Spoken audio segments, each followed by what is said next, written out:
سر میں رہتے ہیں، بجا تم نے کہا وہ گنبد اخضر میں رہتے ہیں، مگر جلوے تو ان کے میری چشمے تر میں رہتے ہیں۔ بجا تم نے کہا وہ گنبد اخضر میں رہتے ہیں، شفق میں کہکشاں میں چاند میں سورج میں تاروں میں، شفق میں کہکشاں میں چاند میں سورج میں تاروں میں، نظر والے یہ کہتے ہیں وہ ہر منظر میں رہتے ہیں، نظر والے یہ کہتے ہیں وہ ہر منظر میں رہتے ہیں۔ بجا تم نے کہا وہ گنبد اخضر میں رہتے ہیں، جہاں رہتے ہیں آقا ہاں یقیناً باغ جنت ہے، جہاں رہتے ہیں آقا ہاں یقیناً باغ جنت ہے۔ وہ امی عائشہ کے حجرہ اطہر میں رہتے ہیں، وہ امی عائشہ کے حجرہ اطہر میں رہتے ہیں۔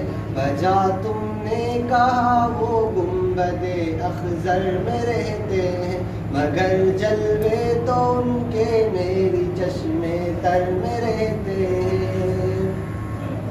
امین شاعروں کو کیوں نہ پیغمبر نوازیں گے، امین شاعروں کو کیوں نہ پیغمبر نوازیں گے، قلم مصروف جن کے مدح پیغمبر میں رہتے ہیں، قلم مصروف جن کے مدح پیغمبر میں رہتے ہیں۔ بجا تم نے کہا وہ گنبد اخضر میں رہتے ہیں، مگر جلوے تو ان کے میری چشمے تر میں رہتے ہیں۔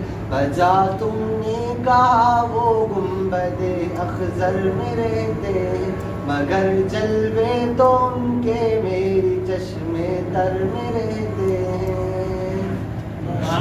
والصلاة والسلام على سيد الأنبياء وخاتم المرسلين، أما بعد فأعوذ بالله من الشيطان الرجيم، بسم الله الرحمن الرحيم۔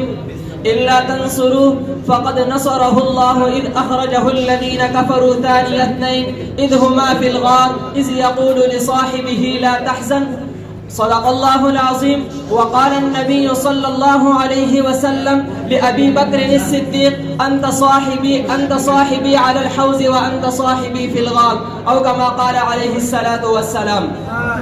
کوئی پیدا نہ ہوگا ایسا انسان محشر تک، کوئی پیدا نہ ہوگا ایسا انسان محشر تک، سبھی اسی کے مقلد ہے عمر عثمان حیدر تک، اسی کے ساتھ چل کر ہم اتر سکتے ہیں جنت میں، اسی کے ساتھ چل کر ہم اتر سکتے ہیں جنت میں، یہی جہرنا پہنچتا ہے محبت کی سمندر تک، جہاں جبرائیل دستک بھی نہ دے سکتا تھا بن پوچھے، جہاں جبرائیل دستک بھی نہ دے سکتا تھا بن پوچھے، اسی گھر میں چلا جاتا دو عالم کے رہبر تک، ابھی اس کی امامت کا نشہ ٹوٹا نہیں نجم، ابھی اس کی امامت کا نشہ ٹوٹا نہیں نجم، جہاں ابھی اس کی تلاوت میں ہے گم محراب و منبر تک۔ انتہائی واجب الاحترام قابل صد تکریم معزز اساتذہ کرام اور میرے ہم مکتب ہم نشین ہم سفر ساتھیوں، السلام علیکم ورحمۃ اللہ وبرکاتہ۔ سامعین محترم، وقت آخری ہے، میں آپ حضرات کا ٹائم نہیں لینا چاہتا ہوں، لیکن صرف ایک شکوہ اپنے جو کیا ہے اس کو کیا کہتے ہیں اسٹیج سیکرٹری سے میں کرنا چاہوں گا۔ مسلسل چوتھا جمعرات ہے میرا بیان رہ جاتا ہے، وجہ بھی اس کا یہی ہوتا ہے کہ یہ لوگ پہلے مجھے خطاب دیتا نہیں ہے، آخر آ جاتا ہے، طلباء بھی تکے ہوتے ہیں، میرے پاس بھی وہ الفاظ پھر نہیں ہوتے، میں بھی تک جاتا ہوں، تو مسلسل 4 جمعرات سے میرا بیان رہ کر آ گیا ہے، اس لیے آپ حضرات کے سامنے صرف 3 یا 5 منٹ کا بات کر کے اجازت چاہوں گا۔ میں آپ حضرات کے سامنے جس شخص کی جس شخص کی عنوان لے کر آپ حضرات کے سامنے حاضری خدمت ہوا ہوں وہ حضرت ابو بکر صدیق رضی اللہ تعالی عنہ کے معزز عنوان سے معنون ہے۔ سامعین محترم، صدیق اکبر کون ہے؟ اس کا نام صدیق کیوں ہے؟ تو میں آپ حضرات کو بتاتا چلوں، صدیق صداقت سے ہے۔ صدیق کو صدیق اس لیے کہتے ہیں کہ اس نے بھی تصدیق کی ہے۔ اسی طرح صدیق تو سارے صحابہ ہے، بلکہ صدیق کو لفظ صداقت کیوں دیا میں آپ کو بتاتا چلوں۔ صدیق تو عمر بھی ہے، صدیق تو عثمان بھی ہے، صدیق تو علی بھی ہے۔ ابو بکر کو صداقت کا لقب کیوں پڑا؟ صدیق تو امیر معاویہ بھی ہے، ابو بکر کو صداقت کا لقب کیوں پڑا؟ صدیق تو خالد ابن ولید بھی ہے، ابو بکر کو صداقت کا لقب کیوں پڑا؟ میں آپ کو تھوڑا سا بات بتانا چاہتا ہوں۔ سامعین محترم غور کیجئے، جب میرے محبوب پیغمبر محمد مصطفیٰ احمد مجتبی صلی اللہ علیہ وسلم اس دنیا میں تشریف لائے، دنیا کا عالم کیا تھا؟ سارا کفر کے اندھیروں میں جا چکا تھا۔ نبی پاک صلی اللہ علیہ وسلم کے آنے سے پہلے، عیسیٰ علیہ السلام کے بعد کوئی نبی نہیں تھا، سارا جہاں جہالت میں تھا، کوئی راستہ بتانے والا نہیں تھا۔ میرے آقا کو رب العزت نے رحمت بنا کر مبعوث فرمایا، میرا محبوبی پیغمبر دنیا میں آ گیا۔ 40 سال تک وہ اسی طرح ان جاہلوں کے ساتھ رہتا رہا، لیکن یہ بات غور طلب ہے، لیکن نبی علیہ السلام نے کبھی ان کی طرح جہالت نہیں کی، کیونکہ کوئی پیغمبر ایسا نہیں ہے کہ وہ آ جائے اور شروع میں کافر ہو۔ ہر پیغمبر دین اسلام پر پیدا ہوتا ہے، شروع سے لے کر آخر تک کوئی گناہ صادر نہیں ہوتا۔ کوئی پیغمبر ایسا نہیں ہے کہ وہ آ جائے کفر پر بعد میں اسلام لائے، یہ پیغمبر کی شان کے موافق نہیں ہے۔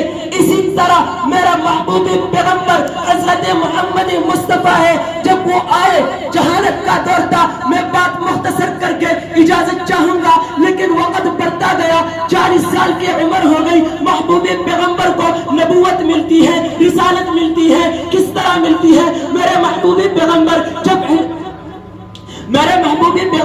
جب معراج کے لیے چلا جاتا ہے، ابو بکر تجارت پر ہوتا ہے، نبی پاک صلی اللہ علیہ وسلم معراج سے جب واپس آتا ہے، قوم کو قصہ سناتا ہے۔ اے قوم، میں تم لوگوں کو یہ کہتا ہوں، اگر اس پہاڑ کے پیچھے سے ایک جماعت ہے جو تم پر حملہ آور ہونا چاہتے ہیں، کیا تم میرے تصدیق کرو گے؟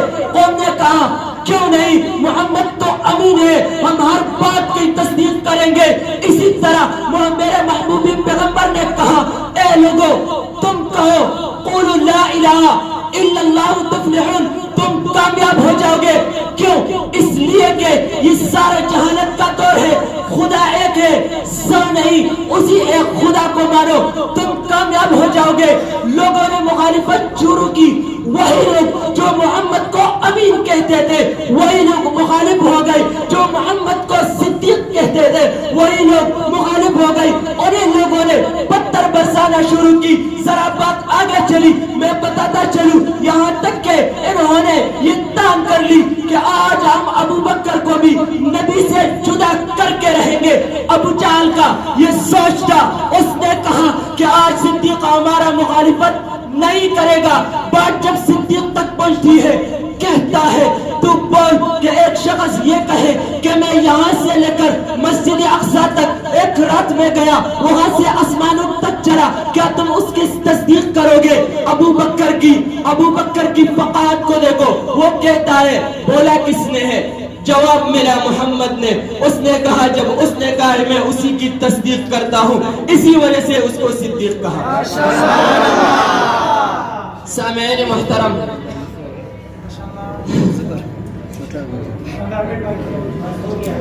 سامعین محترم، کون صدیق کون تھا؟ وہ ابو بکر جس کو سب سے پہلے تصدیق جس نے سب سے پہلے تصدیق کی میرا مراد وہ ابو بکر ہے. جس نے 5000 نقد لا کر نبی کے قدموں میں رکھ دیا وہ ابو بکر ہے. میرا مراد وہ ابو بکر ہے جو علی کے نکاح کا گواہ بنا. میرا مراد وہ ابو بکر ہے جو امیر حج بنا. میرا مراد وہ ابو بکر ہے جس نے مسجد نبوی کی زمین خرید کر نبی کے قدموں میں ڈال دی. میرا مراد وہ ابو بکر ہے جس نے سب سے پہلے میرا مراد وہ ابو بکر ہے جس نے مسجد نبوی میں نبی کے بعد پہلا اینٹ رکھا.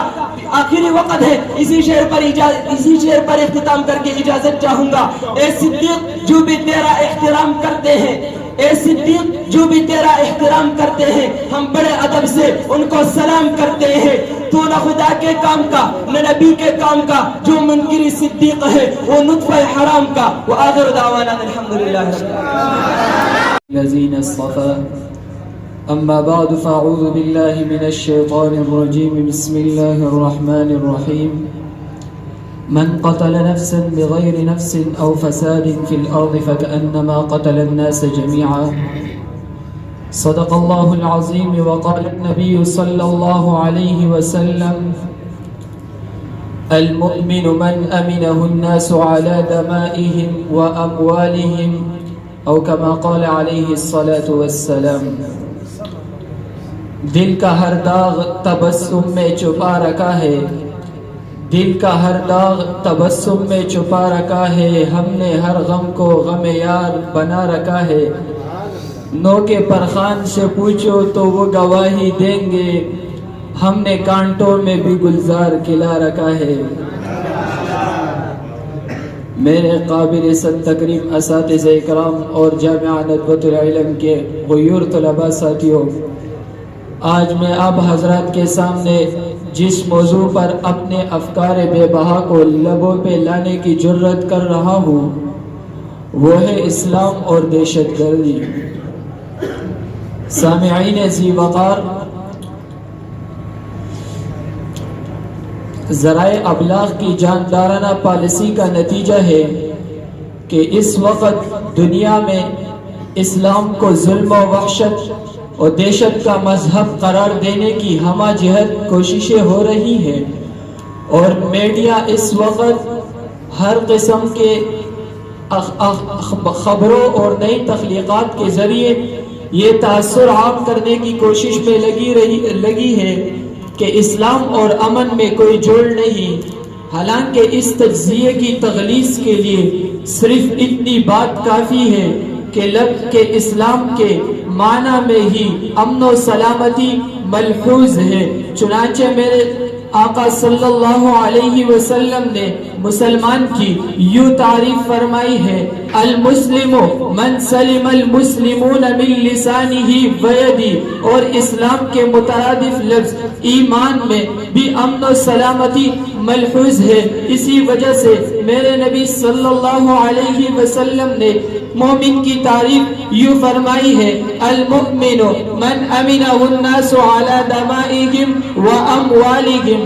اب آپ فیصلہ کیجئے جس دین کی تسمیے میں ہی امن و سلامتی ملحوظ ہو, اس دین کے دیگر تعلیمات امن و سلامتی سے کیسے خالی وعاری ہو سکتے ہیں. سامعین ذی وقار, یہ بات بلا شبہ اور بلا شک کے ہے کہ جو درس اسلام کا امن نے دیا کسی اور مذہب نے ایسا درس کبھی نہیں دیا.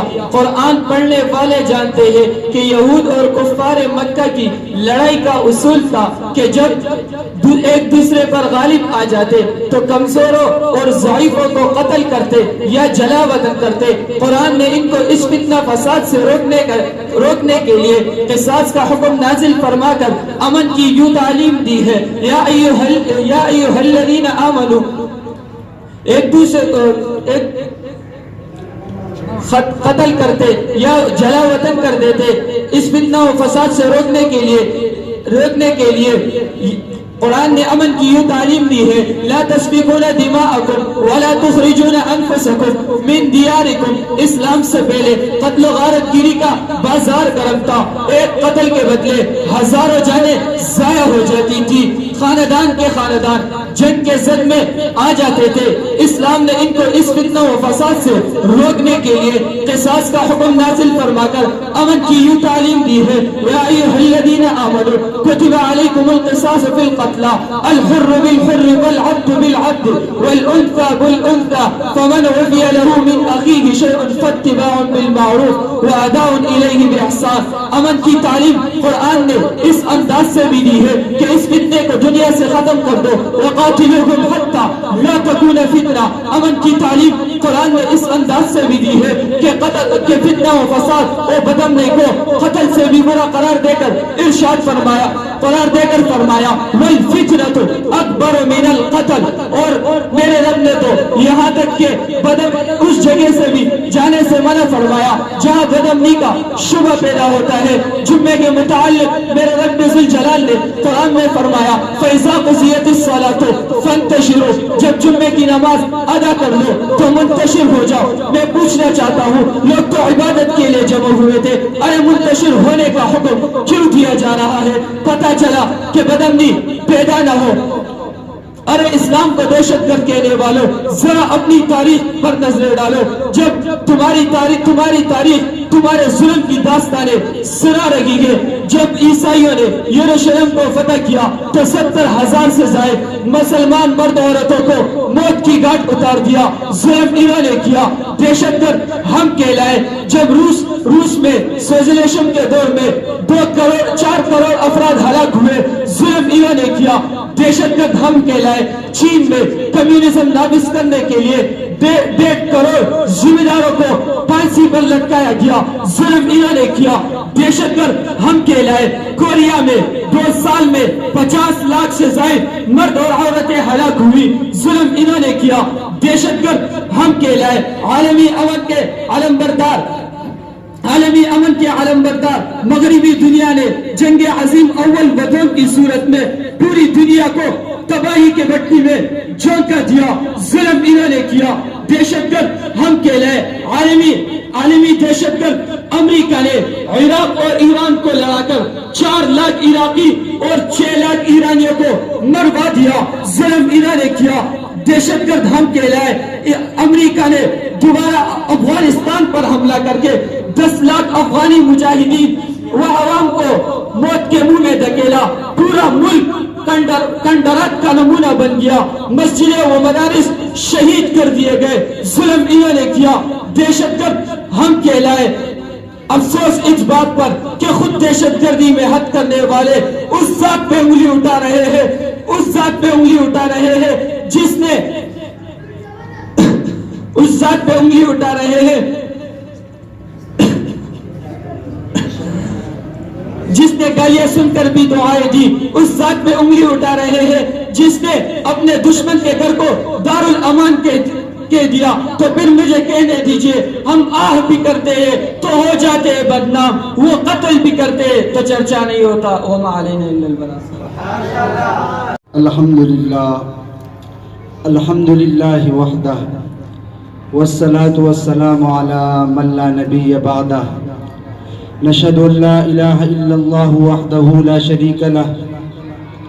لا شریک له ولا وزیر له ولا مشیر له لا مثل له ولا مثال له لا والد له ولا ولد له أزلی أبدی أحدی صمدی فردی فریدی لا اول له ولا آخر له لا ظاهر له ولا باطن له، ثم نشهد ان لا الہ الا اللہ وحدہ لا شریک له، ونشهد ان سیدنا وسندنا سید ساداتنا سید عباداتنا شفیعنا کریمنا محبوبنا محبوب ربنا طبیبنا طبیب قلوبنا طبیب اجسادنا طبیب ارواحنا مرشدنا مخدومنا ملجانا ماوانا آلانا اولانا مولانا محمدا عبده ورسوله صلی اللہ تعالی علیہ وعلى آلہ واصحابہ وبارك وسلم تسلیما كثيرا كثيرا۔ وقال الله تبارك وتعالى في القرآن المجيد والفرقان الحميد: ولا تقولوا لمن يقتل في سبيل الله أموات بل أحياء عند ربهم يرزقون۔ وقال النبي صلى الله عليه وسلم: أصحابي كالنجوم فبأيهم اقتديتم اهتديتم، وقال عليه الصلاة والسلام العلماء ورثة الأنبياء أو كما قال عليه الصلاة والسلام. زمین کے خزانے کو الماس کہتے ہیں، زمین کے خزانے کو الماس کہتے ہیں، لگے طلب پانی کی اسے پیاس کہتے ہیں. یوں تو سب کی پیاس بجھاتا ہے دریا، جو دریا کی پیاس بجھائے اسے عمر بن خطاب کہتے ہیں.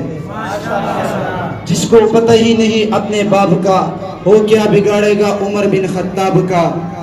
یہ سچ ہے کہ خطرہ اغیار بہت ہے، پر کیا کرے صحابہ سے پیار بہت ہے. جس کے کاتے میں لگ گیا صحابہ کا خون، لا خوف علیہم ولا هم يحزنون. مجھے لگ رہا ہے کہ آپ لوگ کچھ سمجھ میں نہیں آئے، ابھی سمجھ میں آئے گا. نہ تیر سے نہ تلوار سے پٹھان جیتے گا نہ سوار سے.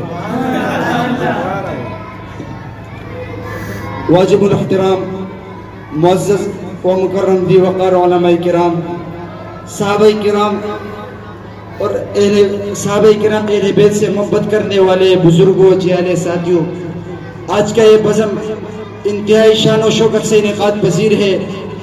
آج میں ایک ایسے عالم دین کی علم پر اور اس کے حالات زندگی پر اور اس کے کارناموں پر روشنی ڈالوں گا.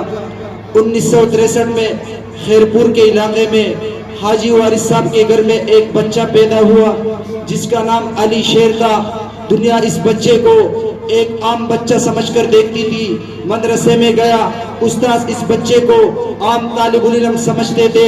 خیرپور کے در و دیوار اس شخص کو ایک عام خیرپور کا بچہ سمجھتے تھے، لیکن وہ اس بات سے ناواقف تھے کہ یہی بچہ دینی درسگاہوں سے گزر کر ایک وقت آئے گا جب ظالموں کے گریبانوں سے کھیلا جائے گا. یہاں پر بسنے والے لوگ اسے ایک عام خیرپور کا بچہ سمجھتے تھے، لیکن دنیا کو پتہ نہیں تھا ایک وقت آنے والا ہے جب یہ صحابہ کرام کی وکالت کرتے ہوئے وقت کے چیف جسٹس سجاد علی شاہ کے سامنے صدیق اکبر کی صداقت پر، فاروق اعظم کی عدالت پر اور صحابہ کرام کی معیار حق ہونے پر ایسے دلائل لا کر کھڑا کر دے گا کہ وقت کا چیف جسٹس بھی آنسو بہاتے ہوئے اس بات کا اقرار کرے گا کہ علی شیر حیدری تجھ سے بڑھ کر صحابہ کرام کی عزت و ناموس کا ڈنکا بجانے والا شاہد مانے کوئی جنا ہی نہیں ہے. 1963 کے بعد بہت سے لوگوں نے سمجھا یہ بچہ کوئی عام بچہ ہوگا. حاجی وارث صاحب کے گھر میں پیدا ہونے والے اس بچے نے وقت کے گزرنے کے ساتھ ساتھ یہ ثابت کر دیا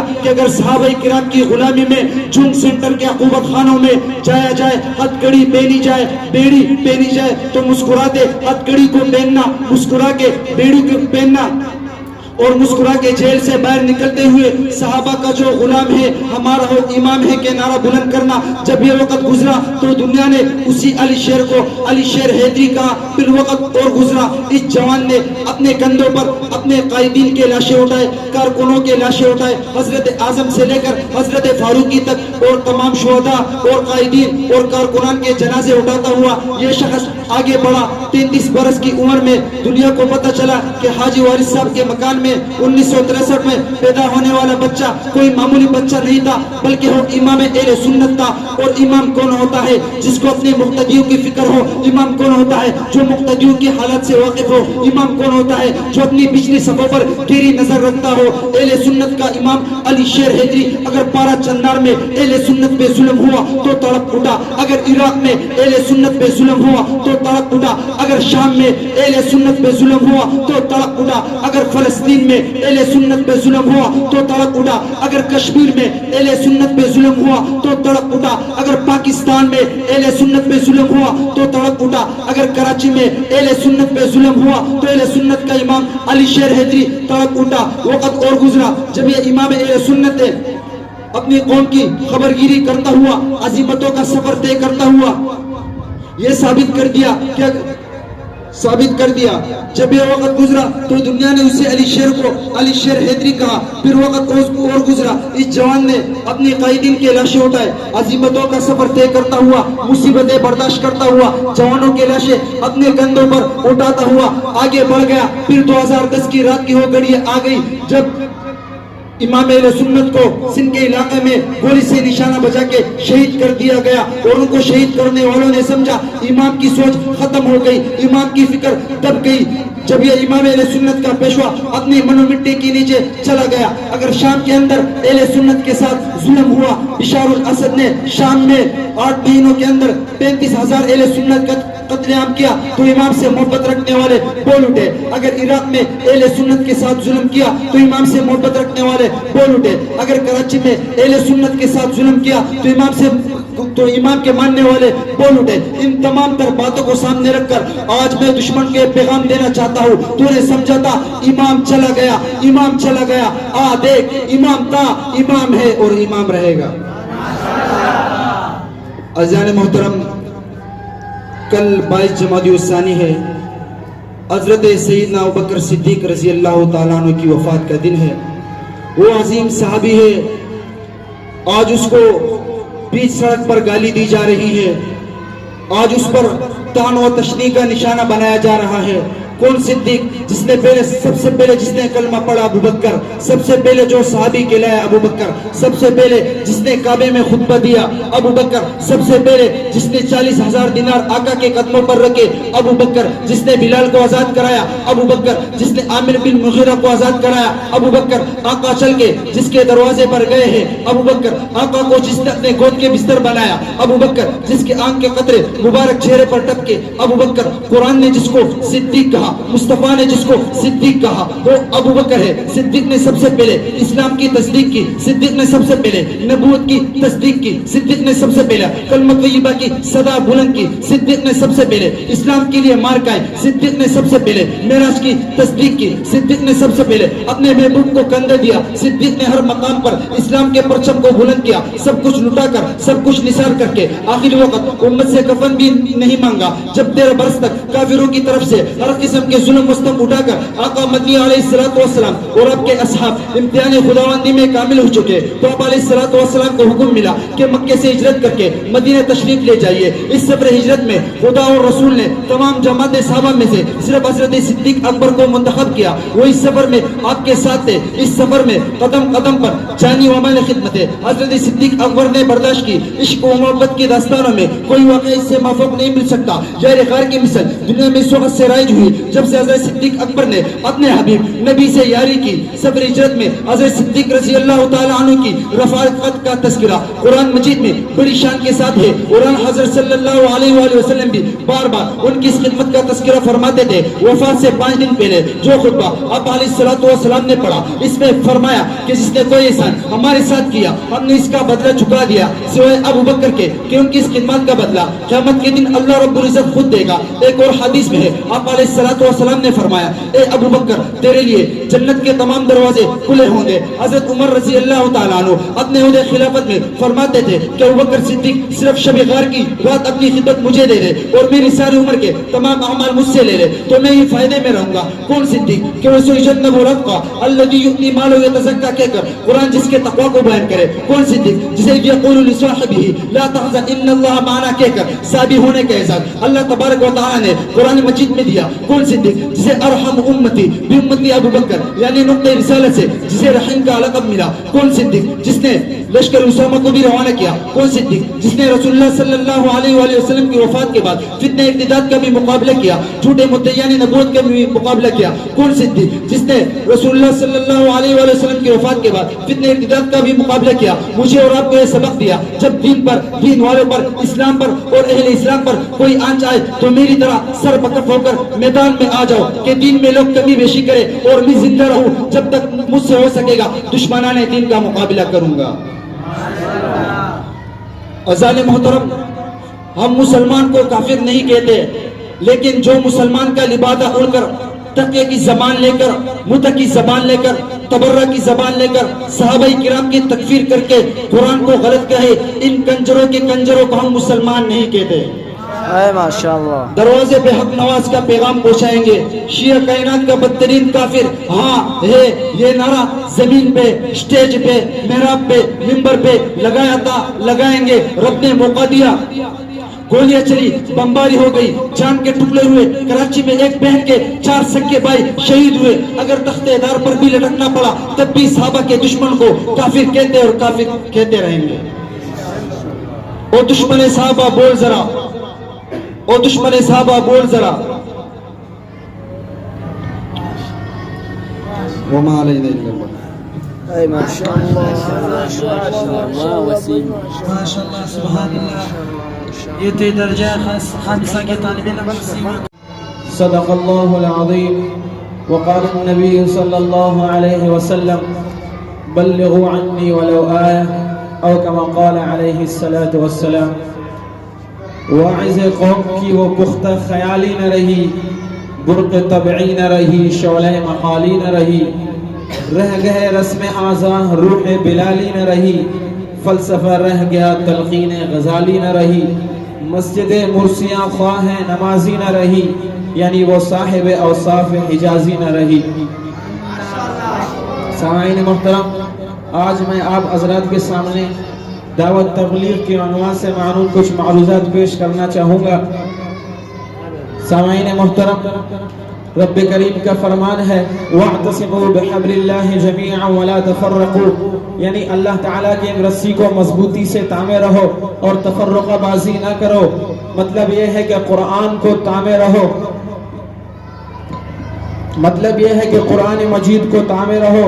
اگر ہم سب مل کر اس کو مضبوطی سے پکڑیں گے تو کوئی شیطان شر انگیزی میں کامیاب نہ ہو سکے گا، اور اگر ہم انفرادی زندگی گزاریں گے تو مسلم قوم کی اجتماعی قوت غیر متزلزل اور ناقابل اختلال ہو جائے گی.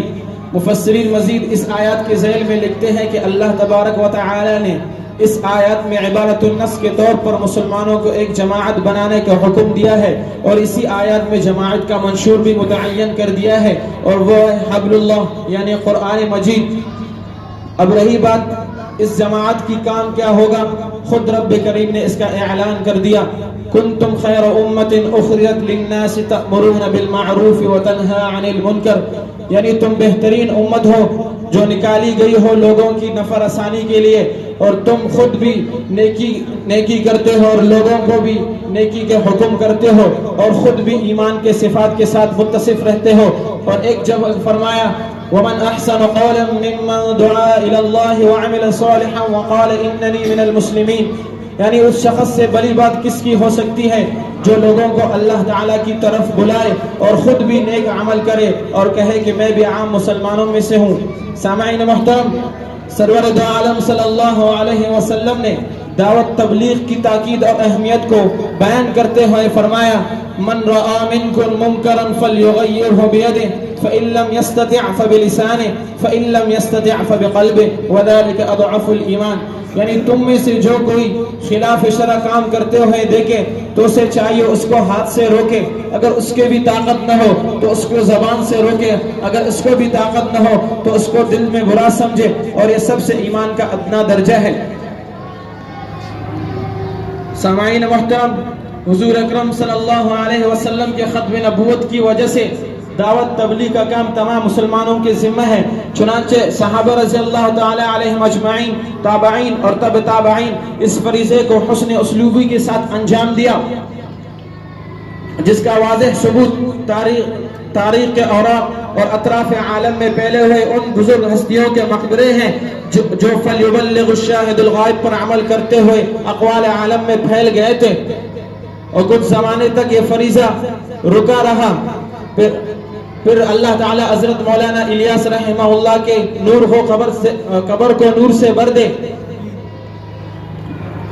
کہ اس نے اس دعوت تبلیغ کے فریضے کو زندہ کیا اور اس میں ایک نئی روح پھونکی جس کی چمک اور دمک ہندوستان سے لے کر یورپ اور افریقہ سمیت دنیا کے 180 ممالک میں نظر آ رہی ہے، یعنی جس کا دور صحابہ اکرام رضی اللہ تعالی علیہم اجمعین کے زمانے میں تھا، اور اسی دعوت تبلیغ کی محنت کی وجہ سے وہ بھائی چارہ دیکھنے کو مل رہا ہے جس کا صحابہ اکرام رضی اللہ تعالی علیہم اجمعین کے زمانے میں دور تھا. سامعین محترم، اگر اللہ تعالیٰ کی رضا اور نصرت حاصل رہی کہ وہ دن دور نہیں جب پوری دنیا میں علوم محمدی کا بول بالا ہوگا اور اسلام کا جھنڈا ہنسو لہرایا جائے گا. سامعین محترم، اللہ تعالیٰ سے دعا ہے کہ اللہ تعالیٰ ہم سب کو توفیق دے کہ ہم خود بھی نیک عمل کریں اور دوسروں کو بھی نیک عمل کرنے کی ترغیب دے، اور خود بھی برے اعمال سے بچے اور دوسروں کے بھی برے اعمال سے بچنے کی ترغیب دے.